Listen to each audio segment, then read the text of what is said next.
regret, shame, that washing flush of warmth, tingling, and feel-good chemicals as your brain releases them into your body as a post-orgasm reward. Embarrassment, just a tad, and not to mention our good old friend pride. There were quite a hat grab of feelings involved. It was quite similar to the sensation of fapping to something you know you probably shouldn't fap to. Then that lovely pang of regret and self-disgust afterwards as you angrily close the tabs and try to push it out of your mind. I was closing those goddamn tabs now. Man, reading some of these I must be some kind of sick, twisted monster. Fuck, why did I even click that? Why did I go down this path? It was all kind of funny, in a twisted kind of way. That's actually the first thing I'm thinking after, looking at the embarrassed girl listening to loud music to my left, and the other embarrassed girl with a grin staring at me to my right. I'm sure she was thinking, why the fuck did I just do that? An absolutely ridiculous situation. It was actually quite funny. Hilarious, even. So I do the absolute worst thing possible. I start laughing.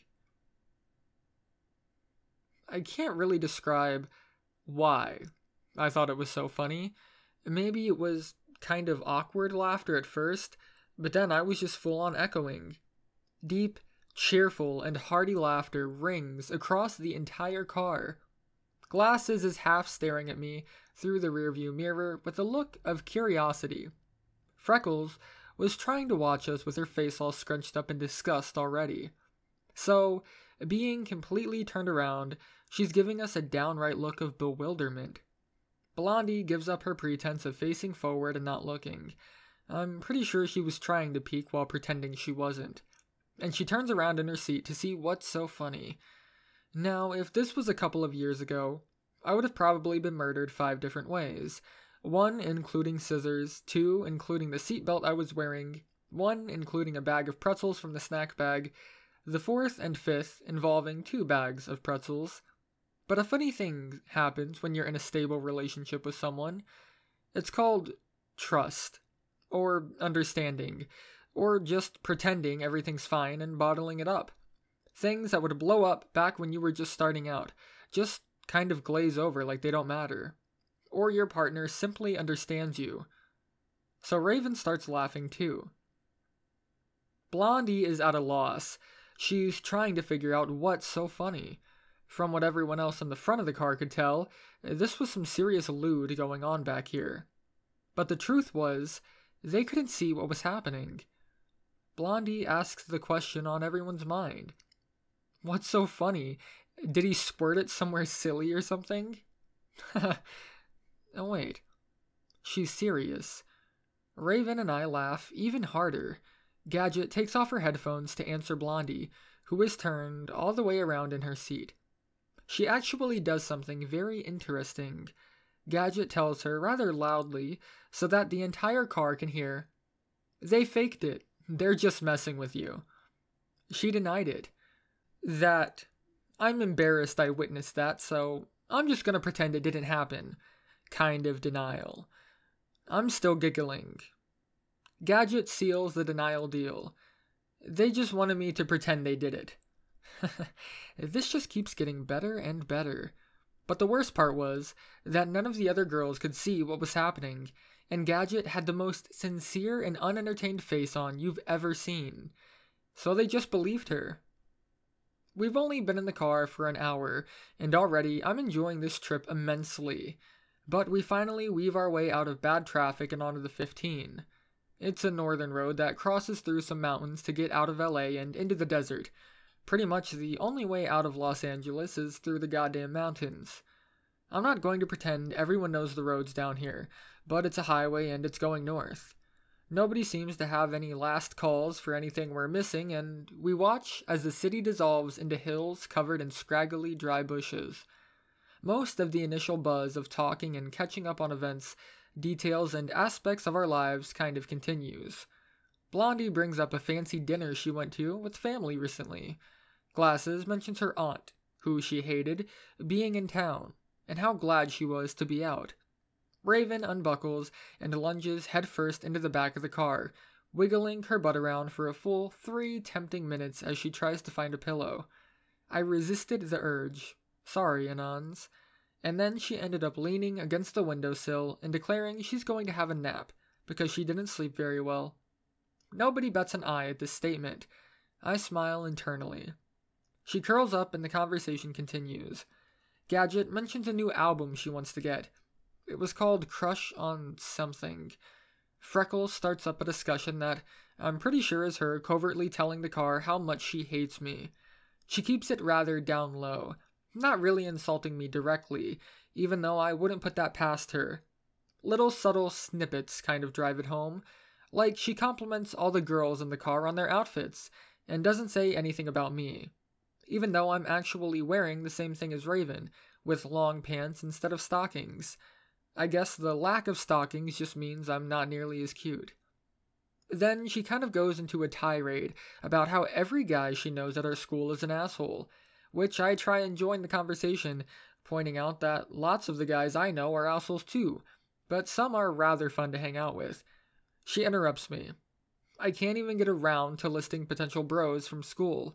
She just tells me flat out that all the guys from our school are assholes. I'm reminded why I'm not sitting close to her, mostly by the death stare she's giving me.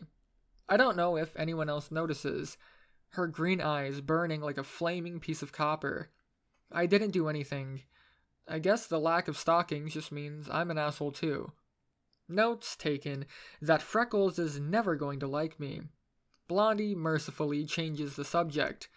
Video games. I'm not going to go play-by-play, but everyone in the car generally liked them. We all had different consoles, different tastes, the good assortment of multiplayer games we played at one another's houses on meetups and such. I mentioned that Raven snagged us all a pretty cool 4-player multiplayer game for the PSPs we brought along. This is met with general cheering. She's asleep though, so she can't hear it. I'll make them cheer again later. Operative word. Make. Conversation ebbs and flows like this for an hour or two. Then we sort of run out of things to talk about.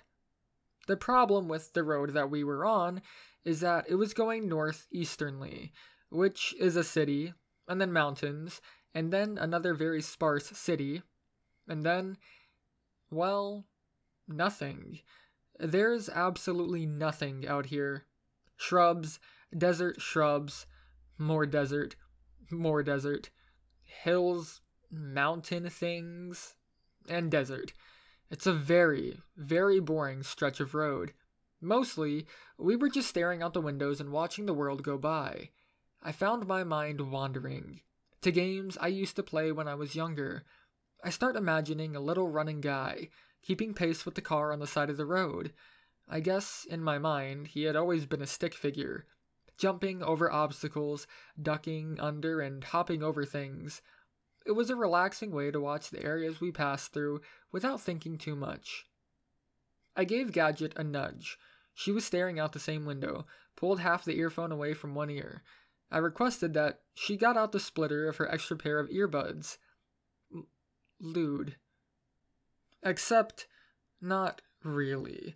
It was just this little Y junction that let you plug in 2 sets of earphones. Voodoo magic, it was. She got me a pair and we ended up side by side, listening to some rather lengthy trance sets. It fit the desert quite well. Hour 3.5 in the car. Conversation kind of started up again. Freckles starts complaining about how dry it is. Glasses complains about how she didn't think it would be this boring. Freckles offers to drive, but they point out swapping so soon would just be silly. We're kind of doing our own thing with music and window spotting in the back. Blondie lets out a yelp out of nowhere.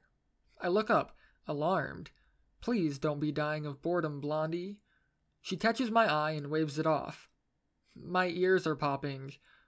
Ouch, weather changes. As you can tell, the ride isn't very interesting. We delve into snacks, pass out drinks, chat some more. It's boring. Raven's sleeping. I think I'm going to curl up and take my nap now. I wrap my arms around her and try to wriggle as far over as I can. It doesn't work.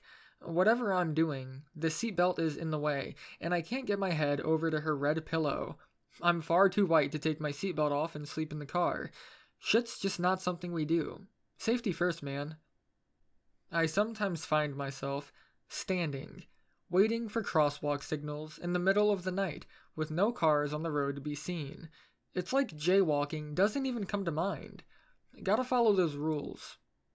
I contemplate unbuckling her and rebuckling the both of us, but then I think about it for a second.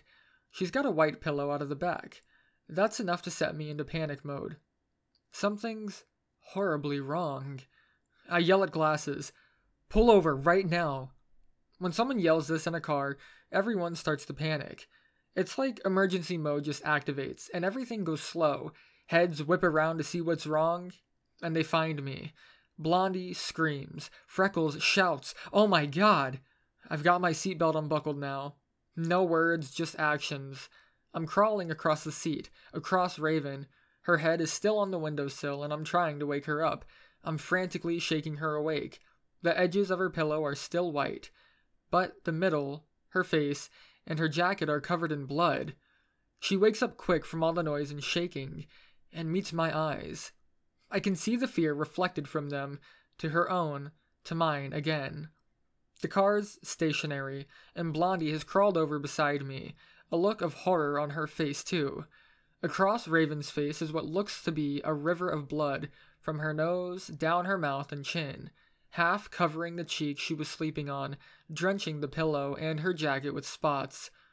She sees our expressions and doesn't seem to understand what's wrong. Her exact words, "What's wrong?" I touch my hand to her chin and pull it away, showing her my fingers so she can understand. Raven doesn't scream, doesn't faint or panic or squeal. I give her credit. Blondie would have exploded in the same situation. Instead, she just looks down at the pillow and her clothes and lets out an exasperated, "Not again." We're still terrified and trying to perform CPR to save the life of this bleeding out girl in our arms. Pretty sure Blondie is doing the Heimlich maneuver. Freckles is just yelling indecipherable things, and Glasses is getting out the emergency flares to call for Medivac. She stops us though. "Guys, it's just a nosebleed." She's rather firm, like she knows exactly what's up. Nosebleed? That much blood? Raven, you're dying. We need to get you to a hospital. Holy shit, there's blood everywhere. But she just stops our fretting again by saying it happens sometimes. She even explains it. Dry air with the altitude changes makes the tissues in the nose dry and brittle, and she probably just stretched her face wrong in her sleep and cracked one of the dry tissues, and pop goes a blood vessel. It just happens to some people. It's nothing to worry about. And anything involving your head just bleeds way more than it should. I'm skeptical. There's a whole lot of my homie's blood all over the back of this car, and it feels like I should probably beat someone up. Go get the locks and do a drive-by on this altitude guy. Only one of us with common sense is Gadget. She just reaches into her bag and pulls out a white tube thing, pulls the plastic off, and it's fluffy. Kinda eyes the mess, then just reaches over and jams it in Raven's left nostril. Rather rude. The blood flow stops instantly, though. It's a tampon. I guess that's something they're good for. My mind is intrigued at this level of ingenuity. Women can be clever as shit when they want to be. Glasses has put away the emergency medical tent she was assembling and just hands me a box of wipes and a roll of paper towels. We help her clean up as well as we can. The car is fine. Not too much blood on it. Her jacket is ruined until we wash it, and we don't have any way to do anything with the pillow, so we just leave it where it is. I ask her like 15 times if she's alright. 16, probably. Dizziness, headache, pain anywhere, nausea, heartburn, indigestion, upset stomach, diarrhea? No, she's good. Has none of those things. I'm relieved, and panic mode goes off. We start back up on our road trip, and the pillow just stays where it is. Raven ends up leaning against my shoulder instead, like a cute sort of half cuddle, but she doesn't fall back asleep. She had a 2 or 3 hour nap and was rather awake now. We talk, idle chatter between us, and I point out firstly she's not allowed to bleed all over me, and she knows that's been a rule since like forever. She doesn't plan on it. Already broke that rule though. I've got a tiny bit on my sleeves. I don't mind. I've never even seen her get a nosebleed before. Learn something new about her every week. It's idle chatter. I fill her in on what she slept through. Desert, some shrubs, etc. Blondie passes her a soda, and we all kind of pass another hour before we see a city up in the distance. It's a rather big one, but it starts out low and gets taller as we get closer. It has an avenue of tall buildings right in the middle. Our first stop in our trip was the city that never sleeps. Except this was the one in the middle of a desert. Las Vegas. The real city that never sleeps. Because fuck, I've been to New York and shit just closes at 9, like everywhere else on the planet. This was technically a detour from our final destination. North was not east, but it was 1,000 times more entertaining in our heads. Every time we talked about our plans with our parents, though, they just gave us a little knowing smile, as if they had been there, done that once in a lifetime before. That loving kind of, you'll find out soon enough, grin. That's what we kept getting. But who am I kidding? We were hyped. Las Vegas, especially the Strip, is weird. You're driving up to the city. You're in a desert. You see sandy, hard ground everywhere, and shrubs and small desert trees. And then a city just starts. But it's still absolute sparse. Pockets of houses, all the same kind of design, in little cute groups. Then more pockets of desert. Just big, open, empty swaths of nothing between little housing clusters. Sand, rocks, nothing. The city looks like it's starting up. You see houses, stores, shops, no more desert ground. Some taller building, but nothing too big. And then it gets shorter, and it stops again. It does this twice, and then you take a turn off onto Las Vegas Boulevard, and you're back in desert. Then you see parking lots, buildings, and an airport. More desert, and then all of a sudden it hits you.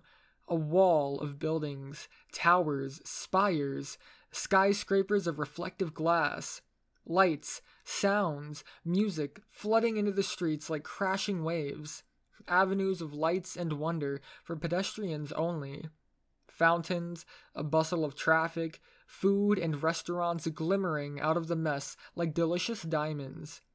Then, after a couple of blocks, it just stops.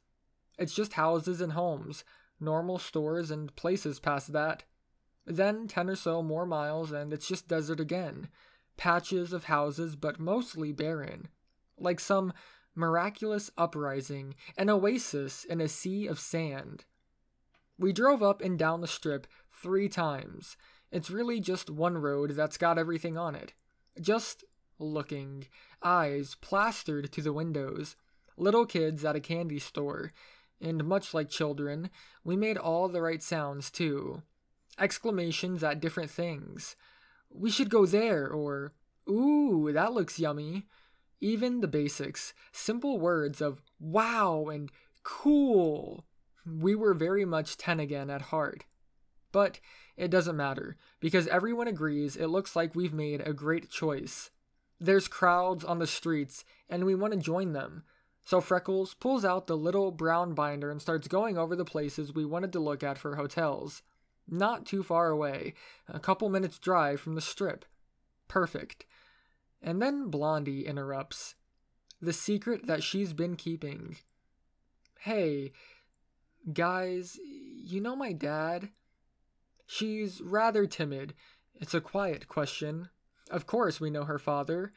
He's the owner of a rather large food production company. I can't tell you which one, but you probably enjoy what they make in some form, even to this day. I can't tell where this question is going, however, and the quizzical blue, green, and brown eyes are staring her down. She continues, well, one of his golfing buddies owns part of a casino. Oh shit, this better be where I hope it's going. He got us a room at the Bellagio, for really cheap too. She pulls out little stubs and waves them around, but we don't see her, or hear what she says next, because the entire car has burst into treats. Candy, everywhere. It's a Halloween paradise.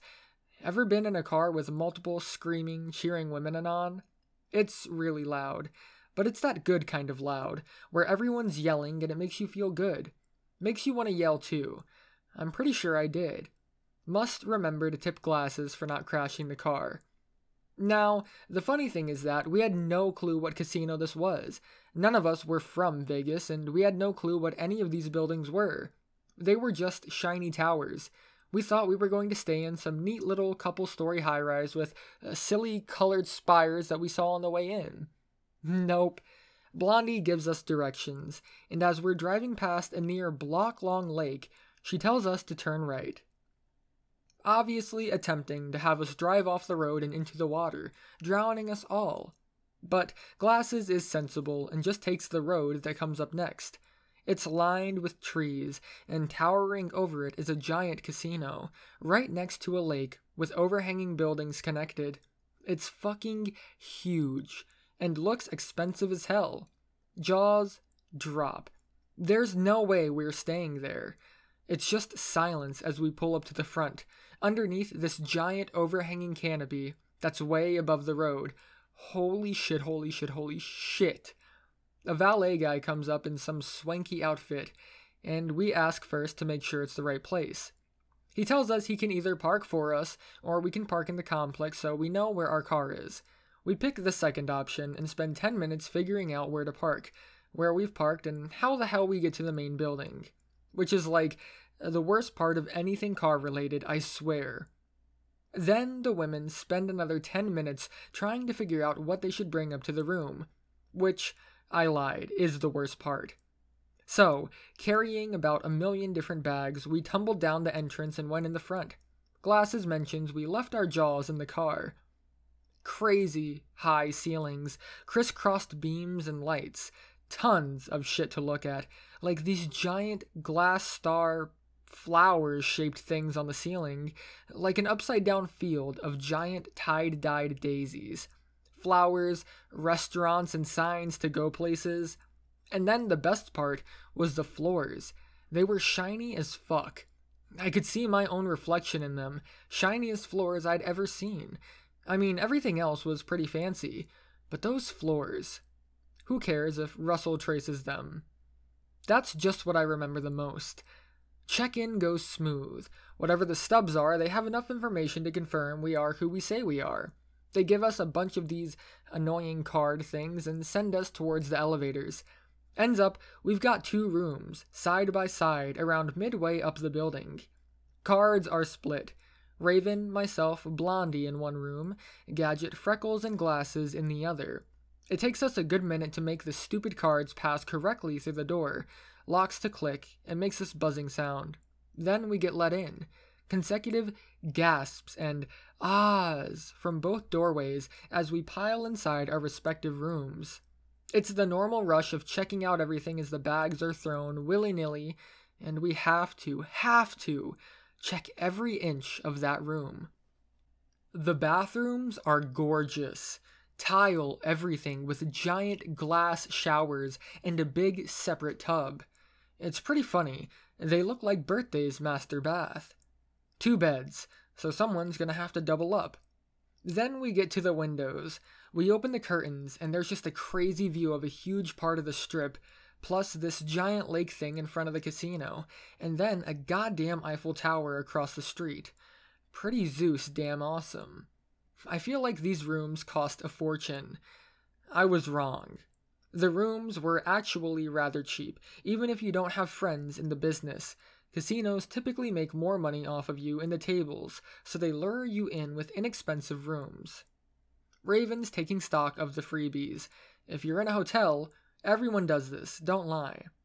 I walk around to this weird door in the middle of the wall. I unlock it and try to open it, but it's just stuck. I try an unlock charm. No dice, so I can't even roll. I bang it a few times, trying to figure out what's up with it and why it's here. Then it just opens. There's a girl standing there with glasses on, and she's grinning. Oh fuck, the rooms are connected. I duck my head in to make sure they've got the same room as we did. Everything seems the same. Gadget is digging through her bags on the bed, and Freckles is over by the other bed with her shirt off changing. Which is pretty interesting because I didn't realize Freckles even had decently sized breasts until that point. She's always got on really concealing shirts that just hide it all away.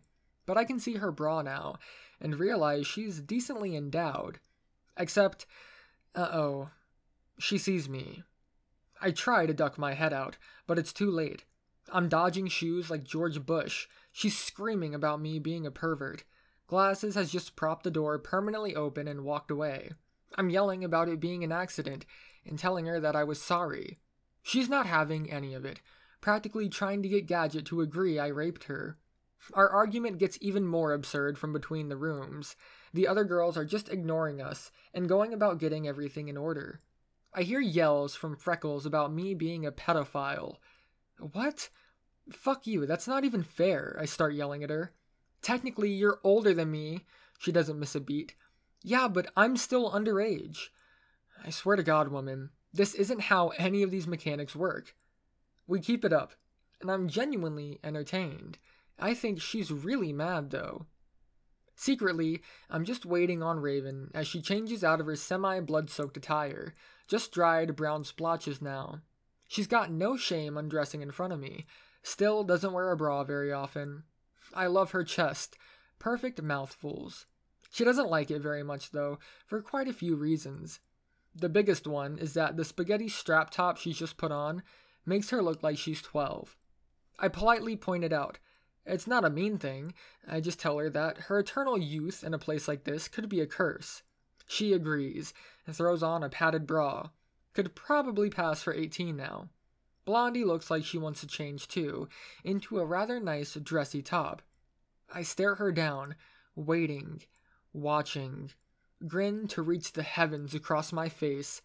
She smiles, sticks her tongue out, and then vanishes into the bathroom. Doesn't even close the door. My laughter follows, but I remain on the bed. There's lots of reasons I don't chase her down for a peek. I'm not on great terms with her, and that wasn't actually an invitation to watch. She was testing how trustworthy I was going to be on this trip. By leaving the door open, she was gauging how much she could trust me, and how much of a chore I was going to make sharing a room. I know. Women. Tricky. And lastly, I already tried that avenue and mucked it up, so no point in reopening old wounds. And this is all pretending the girl behind me is completely fine with it too, which she's not. My life on this trip is going to just be politics, politics, politics, but I don't mind. I'm used to it. I'm much better with women than I was last time, if you haven't noticed. Except for the redhead, next room over, still yelling about castrating me. Raven sits down next to me and whispers into my ear. She sounds like she needs a hug. Want to do the honors? Yeah, alright. I'm up and across the room, waltzing into the other one through the open door, Raven's close behind. I mention for Glasses and Gadget to join us in sneaking up on the unsuspecting Freckles, who's looking out the window and still angrily muttering. She gets group tackled hugged on the bed. She's screaming rape. Not really, it's more just like angry squealing and shouts. But it's pretty much a lewd, XXX, hug, gangbang. Poor girl has me facing her, as the bane of her existence got the front hug slot. She stops shouting, and starts crying. Tears about how I'm touching her, and how she can't stand me. As much as we were all a giggling mess of teenagers, trying to be mean and hug her so she realizes she was being a big spoil sport for the trip, crying girls are everyone's weakness. I felt pretty bad. I mean, I was technically forcing contact with her. We all let go, and left her a crying mess on the bed. But I knew better. I told her to shut the fuck up and stop acting. She stopped. She went back to hate mode the instant she realized Sob Story wasn't working. It's beyond ridiculous how quickly women can change moods to influence you like that. I'm done with this shit though. Alright, is there any reason we should stay here, or can we go walk around while it's still light outside? No objections. Freckles is still muttering something, but I don't hear it. Gadget does, and she giggles though. But still, no objections. We grab the room cards to get back into the rooms and vanish into the hotel. This place is huge. We end up lost and downstairs. Hallways of entertainment leading us in every direction. One of the crazy things that I always tell people about Vegas is that the air inside casinos feels different. It's a mixture of cigarette smoke and that feeling you get in the morning when you wake up. Like you're more awake, colors are more vivid, everything is brighter and happier when you're there. It's a rather weird sensation. The entire time we were downstairs, we were laughing and giggling. We found a chocolate shop with this rather interestingly shaped chocolate fountain, and it seemed so cool, so amazing at the time. Even though it really was just a ton of melted chocolate. I mean, it was pretty cool, but it wasn't as cool as we were making it out to be. Like, everything was funny, or great, and we were wide awake, like we hadn't even been in a car all day. We tried to wander around to the gambling areas, but they stopped us real quick, and we eventually ran out of places to explore, and stepped outside, and the air changed. There's always rumors that casinos in Las Vegas pump in oxygen to keep gamblers awake and spending money longer. Every website of rumors and myths will tell you it's false, and it's just an urban legend. I call bullshit. If you've ever been, and you're not completely out of tune with what your body is telling you, you can tell. We end up walking. Up one road, up another, down an avenue covered in shops, down another. We're not even sure where we're going, just following the sights and sounds. Casinos, clubs, bars, strip joints, restaurants, more gambling, left, right. We're actually encountering a problem. We don't seem to be old enough to do any of these things. There's an absolutely massive amount of cool stuff to do here, but it takes reservations, dinner plans, or being 21. I begin to realize why everyone smiled when we said we wanted to go to Vegas. They knew. There's nothing here for non-adults. We end up catching a late lunch, early dinner. The sun's rather low in the sky and the nightlife seems to be starting up, which would be awesome if we could be a part of it. We end up doing window shopping through various stores, a lot of touristy stuff. Kind of fun, but not our thing, really. There's fucking nothing to do. A shopkeeper overhears us complaining. He's a pretty cool guy, understands the whole nothing to do as teenagers thing. He tells us to go find a place pretty nearby. I have no recollection at all what the name was. He gives us rough directions and we say fuck it. Head out for it. It's not really that far away. Most of the city is rather walkable. Then we end up at some kind of mall-ish area. Ugh, this isn't what we wanted. But we walk in anyways. It's not a mall. It's a giant building full of old-style arcade games. 2 floors. Fucking motherload. It uses these crazy credit card money-keeping systems. We found our home, where we belong. We waste 2 hours playing everything. Glasses carries me through a good round of Time Crisis. I kick Blondie's ass at some motorbike racing game.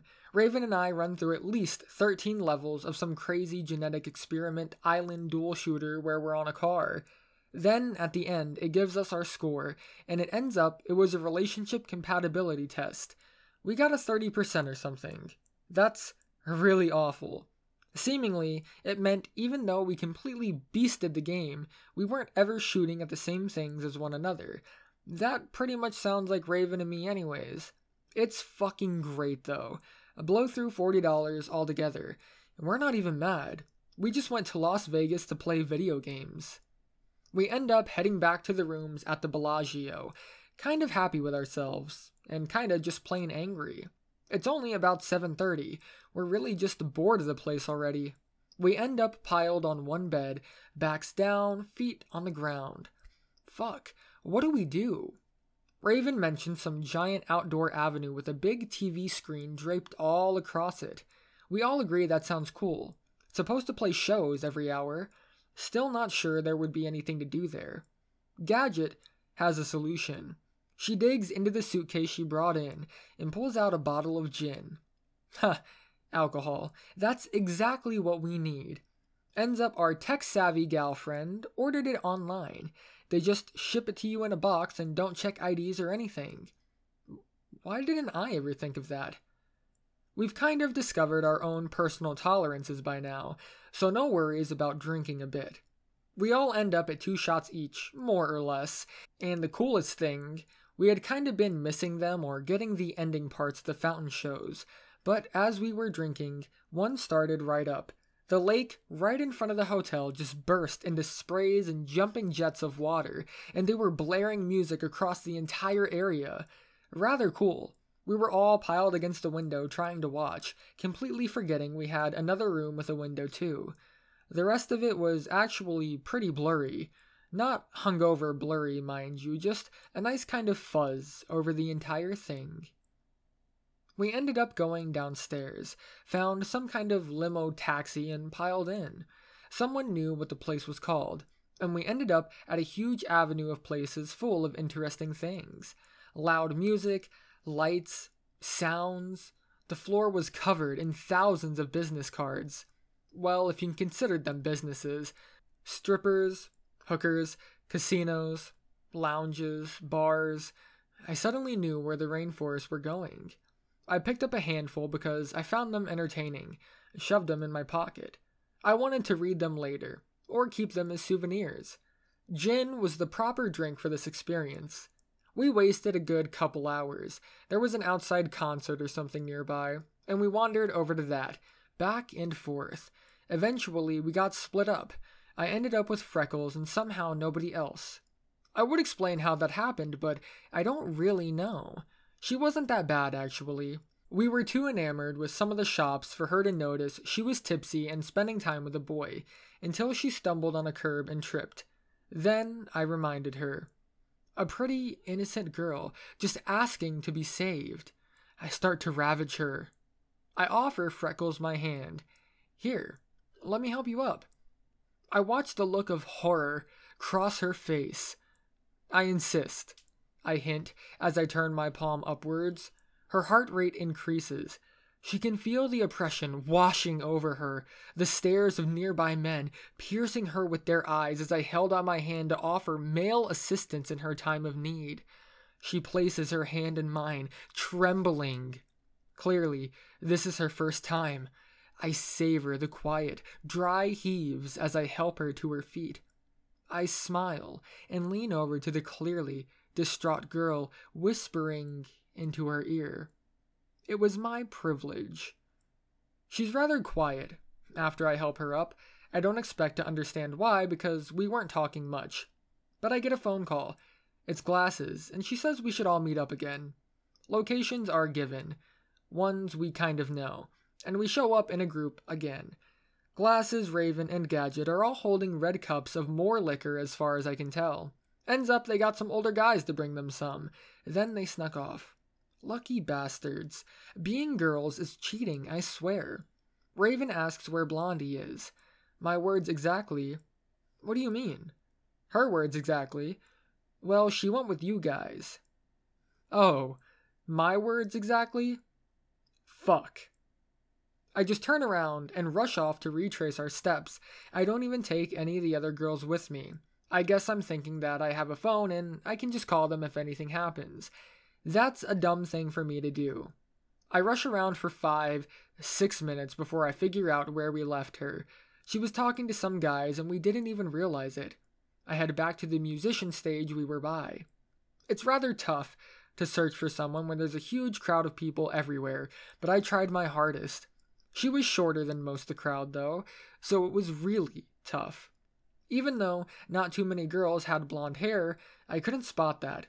The giveaway that I caught was her legs. I spotted smooth, white legs in a crowd of older guys and headed over.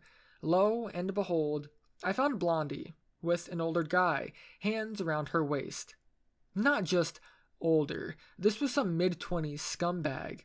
Two other guys were walking around with them, and they seemed to be heading off and out towards a car somewhere. I ran over and attempted to greet Blondie and ask what was up, but she gave me this kind of apathetic look, like she didn't recognize me. Or didn't care, which is never a good sign.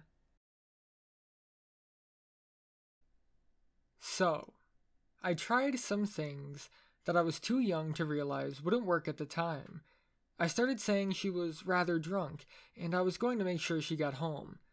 The guy who was holding her waist just asked, "Who the fuck is this kid?" and rushed Blondie off. And one of his friends just slams me up against a nearby wall and throttles me. He tells me to fuck off and jabs me in the stomach hard, and then drops me and strides off to catch up with his pals, leaving me on the ground. It didn't really hurt, like he didn't put much force into it, but it was a hit nonetheless. I'm like half their fucking size. I can't fight this. I'm not sure what I'm supposed to do. Calling the other girls won't help since they don't even know where I am. And if they get her in a car, that's bad news bears. So I picked the stupid option. I run up behind them. The big guy has his hand on Blondie's chest instead of her waist now, and one of them is making jokes about her being a fine piece. Isn't any doubt in my mind that they're up to no good. Well, here goes nothing. I yell as loud as I can. "Hey, faggots!" I'm pretty sure my voice cracked, but it didn't matter. They turn around, quick. Ha, fooled them. They must have been faggots. Quicker than I thought they would. My plan is looking like shit now, but whatever. The trick when you're trying to start a fight you can't win is never play fair. So I don't. I cast pocket sand. Except I don't have sand in my pocket. What I end up throwing is those cardboard business cards, which seem to be really, really sharp and aerodynamic. Just blessed by the heavens because a handful of them manages to poke the big guy right in his eye. Lucky as all hell. I know. Would probably have been fucked if that didn't work. But he kneels over screaming, "Fuck you," and I manage to close the distance and knee the other standing guy in the balls and try to take Blondie's hand before the third realizes. We don't get more than a few feet before the third guy has pulled out a knife, which, considering we were off by the parking lots in a rather quiet area, I could probably be stabbed here without a hitch. I don't know how to fight. I really don't, and I'm going to be attacked with a knife. I have no clue what to do. The fucker lunges at us, and I kinda just stick out my leg trying to kick him. I'm sure I looked pathetic and hilarious. Just awkwardly stuck out my leg. But whatever I was doing, whatever perfect angle I was at, I hit his shin, and he tripped. I watched a glint of the steel, and he kinda tumbled over. I don't feel like he stabbed me. So I pulled Blondie after me and we ran. Her legs seemed to work just fine. We ran until we got back to the giant crowds of people, and until we could just hide in a shop. And we stopped, and sat down on a bench in an ice cream parlor. Heartbeat, pretty much all I could hear. No music, nothing. I was terrified. There were so many ways that could have gone wrong. And Blondie didn't make any sense. Why was she just going along with them? It was only after we stopped running that I realized she was all cuddly, pawing my jacket like she was a kitten pawing for more milk, hands in and out of my pockets. She kept repeating, "It's so soft and it feels so good," as she ran her hands over my clothes. Zero experience with most drugs, but it was pretty obvious they'd slipped her something, and I could smell whiskey on her breath, which means she drank more, probably something they gave her.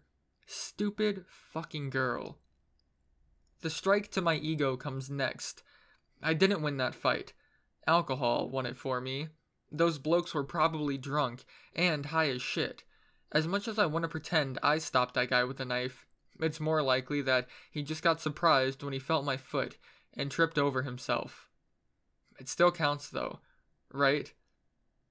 Unlike those guys who boast about how good it feels to win a 1v3, I wasn't feeling very good. Mostly, I was worried, trying to make sure I really didn't get stabbed. As far as I could tell, I still had all my blood. The pounding reminded me of that. I gave the girls a call, and told them where we were, I didn't mention anything else. Then I started on Blondie. Her blue eyes are cloudy, glazed over and staring off into the distance. I had to hold her hands because she kept trying to loosen her shirt to feel up mine. I didn't really understand what she took, but I tried asking her. She didn't seem to know or want to give a response. Then I asked her a different question. Why were you going with them? And I get a rather un-Blondie response. Because they were fun. Duh. We were going to a party. She's completely serious. I try to ask again differently. But you know what they wanted, right? They were just going to... She interrupts me, her sing-song voice back. Yeah, silly. That's what I wanted. Really?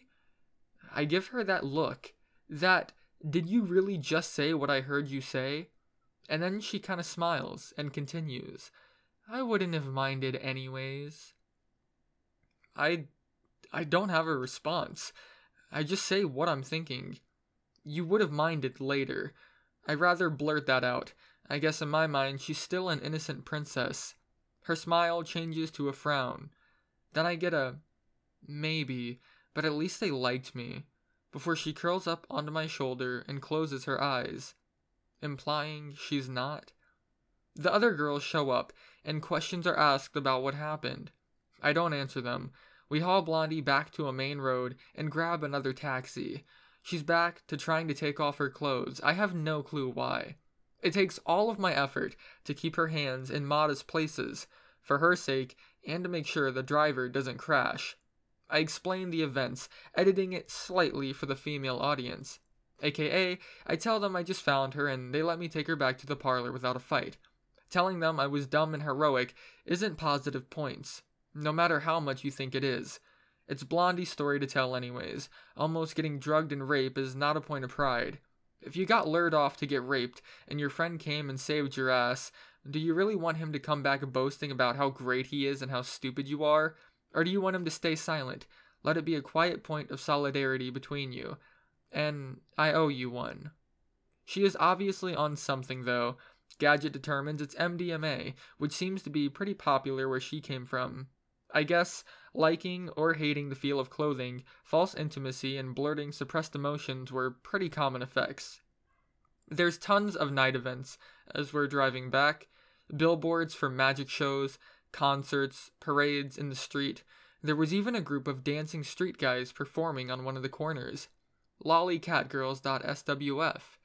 The nightlife in Vegas seems far more alive than the day life, but we're done. We end up at the hotel. We have to smuggle the rather obviously drunk and drugged girl through the lobby and back up to the room. We do an awful job. We're giggling and laughing the entire way. The bellboy noticed. The people at the front desk noticed, but they didn't say anything. We don't even bother opening the doors, just one and we pile in. The middle door is still open anyways. We're all dead tired. Beds are sorted out. Blondie keeps trying to take off clothes, and frankly, I'm inclined to let her. But Glasses and Raven kind of wrap her up in a blanket so she can't move, and put her in the bed in our room. She seems to be sleeping, instantly. Freckles went on for 15 minutes about how she didn't want the door open between the rooms while we slept. Said I was going to sneak into the other room and molest someone or something, especially after I was so irresponsible earlier. Gadget tells her to calm down unless she wants a group kiss next time, and it stops. I'm pretty sure Glasses would be more likely to sneak in on me, but I don't say this. I don't know what the sleeping arrangements are going to be, but Raven's probably in the other bed with me, so I just slip under the blankets, all clothes on, and conk out. I don't know what the girls did after.